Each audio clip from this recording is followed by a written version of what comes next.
بسم اللہ الرحمن الرحیم۔ حضرت سعد بن وقاص رضی اللہ تعالیٰ عنہ کا قبول اسلام۔ حضرت سعد بن وقاص رضی اللہ تعالیٰ عنہ رشتے میں رسول اللہ صلی اللہ علیہ وسلم کے ماموں تھے، اور آپ صلی اللہ علیہ وسلم نے خود بھی بارہا اس رشتے کا اقرار فرمایا تھا، اور آپ صلی اللہ علیہ وسلم ان کے ساتھ اپنے اس رشتے پر فخر کرتے تھے۔ ایک روایت میں ہے کہ رسول اللہ صلی اللہ علیہ وسلم چند صحابہ کرام کے ساتھ تشریف فرما تھے۔ آپ صلی اللہ علیہ وسلم نے سامنے سے حضرت سعد کو آتے ہوئے دیکھ کر فرمایا، ھذا خالی فلیرنی امرؤ خالہ، یہ میرے ماموں ہیں، ایسا اگر کسی کا ماموں ہو تو مجھے دکھاؤ۔ حضرت سعد بن وقاص رضی اللہ تعالیٰ عنہ کی عمر صرف 19 سال کی تھی۔ دعوت اسلام کی صدائے سامیان نواز نے توحید کا شیدائی بنا دیا، اور حضرت ابوبکر صدیق رضی اللہ تعالیٰ عنہ کے ساتھ بارگاہ نبوت میں حاضری ہو کر خلعت ایمان سے مشرف ہوئے۔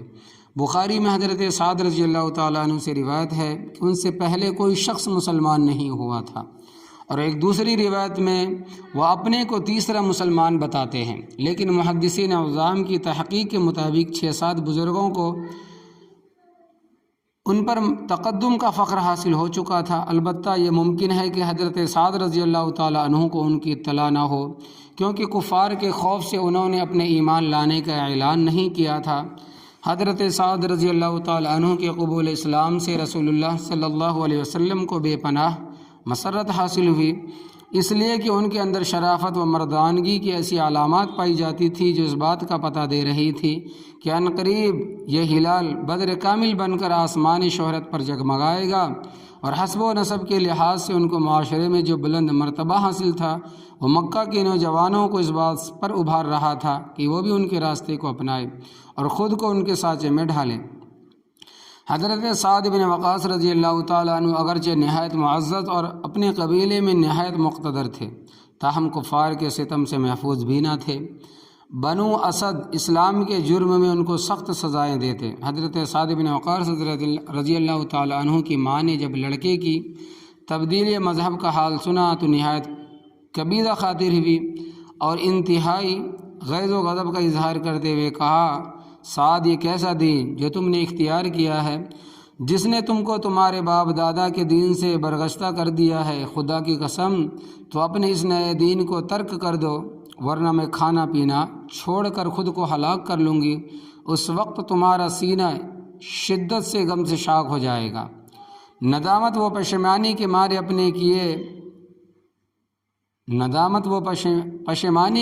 اپنے کیے پر کف افسوس ملوگے، اور لوگ تم کو ہمیشہ اس پر آر دلاتے رہیں گے۔ انہوں نے کہا کہ ماں، ایسا نہ کرو، کیونکہ میں کسی بھی قیمت پر اپنے دین کو ترک نہیں کر سکتا۔ لیکن وہ اپنی دھمکی پوری کرنے پر اڑ گئی، بات چیت کھانا پینا سب چھوڑ بیٹھی۔ چونکہ وہ اپنی ماں کے حد درجہ فرما بردار اور اطاعت شعار تھے، اس لیے سخت آزمائش کا موقع تھا، لیکن جو دل توحید کا لذت آشنا ہو چکا تھا وہ کفر و شرک کی طرف کس طرح رجوع ہو سکتا تھا؟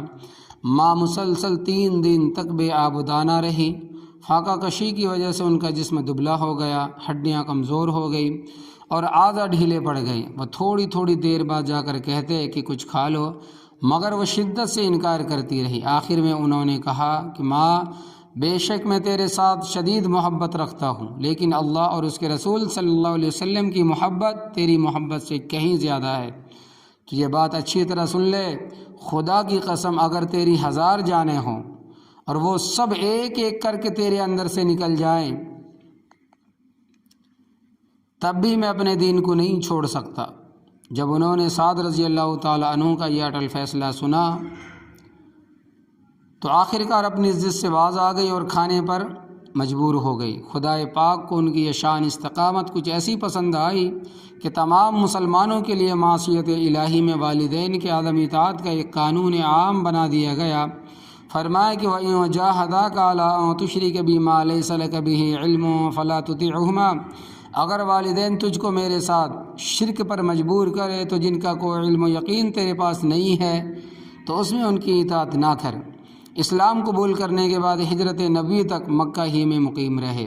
گو یہ سرزمین عام مسلمانوں کی طرح ان کے لیے بھی مصائب و شدائد سے خالی نہ تھی، تاہم استقلال کے ساتھ ہر قسم کی سختیاں جھیلتے رہے۔ حضرت سعد بن وقاص رضی اللہ تعالیٰ عنہ کفار کے خوف سے عموماً مکہ کی ویران سنسان گھاٹیوں میں چھپ کر معبود حقیقی کی عبادت و پرستش میں گزارا کرتے تھے۔ ایک دفعہ ایک گھاٹی میں چند صحابہ کرام کے ساتھ معروف و مصروف عبادت تھے۔ اتفاق سے کفار کی ایک جماعت اس طرف آ نکلی اور اسلام کا مذاق اڑانے لگے۔ حضرت سعد بن وقاص رضی اللہ تعالیٰ عنہ کی اس بے بسی کی زندگی میں بھی جوش آ گیا اور اونٹ کی ہڈی اٹھا کر زور سے ماری کہ ایک مشرک کا سر پھٹ گیا اور خون بہنے لگا۔ بیان کیا جاتا ہے کہ اسلام کی حمایت میں، اسلام کی ہمدردی میں یہ پہلی خون ریزی تھی جو حضرت سعد بن وقاص رضی اللہ تعالیٰ عنہ کے ساتھ عمل میں آئی۔ مکہ میں جب کفار کے ظلم و ستم سے مسلمانوں کا پیمانہ صبر و تحمل سے لبریز ہو گیا تو حضرت صلی اللہ علیہ وسلم نے صحابہ کرام کو ہجرت مدینہ کا حکم دیا۔ اس حکم عام کی بنا پر حضرت سعد بن وقاص رضی اللہ تعالیٰ عنہ نے بھی مدینہ کی راہ لی۔ عتبہ ابن وقاص حضرت سعد رضی اللہ تعالیٰ عنہ کے حقیقی بھائی تھے۔ انہوں نے حالت کفر میں غزوہ احد میں رسول اللہ صلی اللہ علیہ وسلم کا روئی مبارک زخمی کیا تھا۔ حضرت سعد رضی اللہ تعالیٰ عنہ فرمایا کرتے تھے کہ واللہ میں عتبہ سے زیادہ کبھی کسی شخص کے خون کا پیاسا نہیں ہوا۔ تو یہ تھے حضرت سعد بن وقاص رضی اللہ